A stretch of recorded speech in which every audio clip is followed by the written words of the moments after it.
चंडीगढ़ के मेयर मनोज सोनकर ने इस्तीफा दिया। सुप्रीम कोर्ट में सुनवाई से पहले मेयर ने इस्तीफा दिया। अगली सुनवाई पर हाजिर होने का आदेश दिया था। आपके 3 पार्षद भाजपा में शामिल, दोबारा चुनाव हुए तो बीजेपी की जीत तय। पिछली सुनवाई में सुप्रीम कोर्ट ने जिस तरह से मेयर का चुनाव हुआ और वोटों की गिनती हुई, इस बात पर कड़ी नाराजगी जताई थी और रिटर्निंग ऑफिसर को फटकार लगाने के साथ अगली सुनवाई पर हाजिर होने का आदेश दिया था। जिस तरह से चंडीगढ़ में मेयर का चुनाव हुआ था, उसको सुप्रीम कोर्ट ने लोकतंत्र की हत्या बताया था।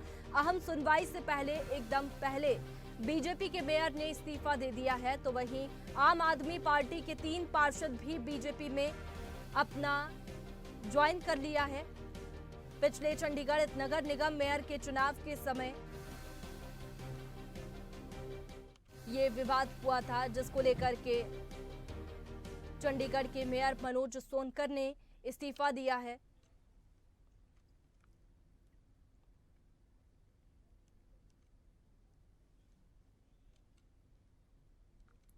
चलिए इसी पर ज्यादा जानकारी के साथ तनु फोन लाइन पर। तनु, अगर बात करें तो आपको एक बड़ा झटका लगा है। सुप्रीम कोर्ट में सुनवाई से पहले मेयर ने भी इस्तीफा दे दिया और 3 बीजेपी में शामिल हुए हैं। जी बिल्कुल, ये जाहिर तौर पर आपके लिए बहुत बड़ा झटका है। मैं आपको बता दूं कि वैष्णवी, चंडीगढ़ मेयर चुनाव में कथित धांधली आरोप लगाकर आम आदमी पार्टी और कांग्रेस ने सुप्रीम कोर्ट का रुख किया था। पिछले दिनों दोनों दलों ने बीजेपी पर धोखाधड़ी कर चुनाव जीतने का आरोप लगाया था। वहीं अब इस मामले में सोमवार को यानी कि आज सुनवाई होनी है। वहीं सुनवाई से पहले चंडीगढ़ के जो नवनियुक्त मेयर थे मनोज सोनकर ने अपने पद से इस्तीफा दे दिया।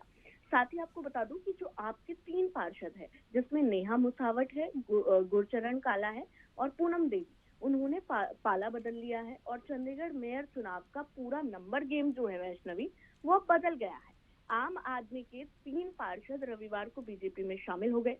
वहीं भाजपा के राष्ट्रीय महासचिव जो है विनोद तावड़े ने पूर्व प्रदेश अध्यक्ष अरुण सूद के साथ उनकी पार्टी में स्वागत किया और उन्होंने कहा कि पार्षदों को पूर्ण मान और सम्मान मिलेगा और उन्हें पार्टी में जो महत्वपूर्ण जिम्मेदारी है वो भी दी जाएगी। तो अब मैं आपको बता दूं कि जो 3 आप पार्षद है, उनके आ जाने से अब बीजेपी के जो पार्षदों की संख्या है वो बढ़कर अब 17 हो गई है, जबकि उनके पास एक सांसद का वोट भी है। इसके अलावा मैं आपको बता दूं कि मेयर चुनाव के दौरान शिरोमणि अकाली दल के एकमात्र पार्षद ने भी बीजेपी का समर्थन किया था। यानी कि वैष्णवी, अब बीजेपी के पास कुल 19 वोट हो चुके हैं और संख्या बल के लिहाज से सबसे बड़ी पार्टी बन चुकी है। बिल्कुल तनु, बीजेपी में शामिल हो गए हैं 3 पार्षद आपके, तो कोई पद इन्हें बीजेपी में मिल सकता है। इसके साथ ही अगर फिर चुनाव होते हैं तो बीजेपी की जीत तय मानी जा रही है। जी बिल्कुल वैष्णवी, मैं आपको बता दूं कि अभी इनको कोई पद नहीं दिया गया है। हालांकि बस अभी यही कहा गया है कि इनको महत्वपूर्ण जिम्मेदारी दी जाएगी और पूरा मान सम्मान इनको मिलेगा, लेकिन अभी ये फाइनल नहीं हुआ है कि इनको कौन सा पद मिलेगा। साथ ही मैं आपको बता दूं कि एक बार फिर से जिस तरीके से सुप्रीम कोर्ट ने फटकार लगाई थी और अब मेयर ने इस्तीफा दे दिया है, ऐसे में जो देखा जा रहा है कि वो बीजेपी की जीत जो है वो निश्चित हो चुकी है। अगर अब दोबारा चुनाव होता है तो उसमें भी जो बीजेपी है उसकी जीत होनी निश्चित हो गई है। ठीक है तनु, बहुत शुक्रिया आपका तमाम जानकारी के लिए। ऐसे ही वीडियोस के लिए लाइक करें, शेयर करें, फॉलो करें। YouTube पर जाकर सब्सक्राइब कर बेल आइकन दबाना ना भूलें और ताजा अपडेट्स के लिए swedeshlive.com पर जरूर जाएं।